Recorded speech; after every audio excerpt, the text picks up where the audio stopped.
Sa nagila ng barkada, kamay pakatawa ang masulipasa. Nakuwi piso, panigarilyo, atong ipaaso, sawan sa amigo. Pagpipulabo lang, sundalo sa kanto, nagbutagay bisan isa walay seryoso. Pero ang grupo, grabe kasulido. Apan paghapak sa panahon na buwato, ang kandado, ang uban milaylo.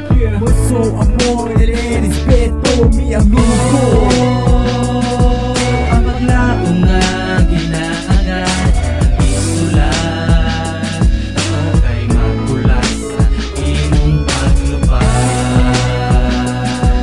Ang paglao nga ginaagad ang isulat, ako kay magulat sa imong paglupad. Sa panahon bilabay, pagkuto hapon, ang tanan ako hindi handong. Ang mga kaagi, kasadya o dagong, murag akong nawas niyagi o pinakanimutanong. Kita nga itong inyong pagbiya nakaukit, mura bagpatik, dili ni inatik, bisan nagag-plastic. Kusan ni ka-obra, sa ikang karatula, mura bang pelikula, tambay tayo nakapula, diri sa tong eksena, bisan nagagontra, gugulo pulisya, padayon ang katawa, kay saulani, kita ang bida.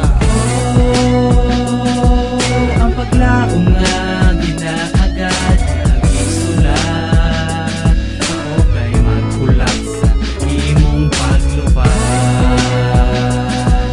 Ang paglao nga ginaagad ang isulat, ako kay magkulat sa imong paglupad. Pagsalot ni adlaw sa inyong paglakaw, unta inyong malandaw ang minsay sa butilla nga sa dagat pilutaw. Gidala sa tubig nga tinaw, hangin nga bugnaw, ang tinta sa akong gamingaw. Sabay sa mga mipanaw na itong nahigala, nakilimi marka, ubus sa itong mga mata, dumanang itong naluha, di naging makuha, sa masawang hikala, ginubuhit sa senda, unta kita magkita, sa inyong paglaya, ang atong panagkila, di yung kamalaya, at kung balikod, mga kagahapong katawa, kasi kasing kaila, gatito pa usa, sa kagupong, nagkahinusa, hindi makita sa atong mga mata, pero pangutana, asa na,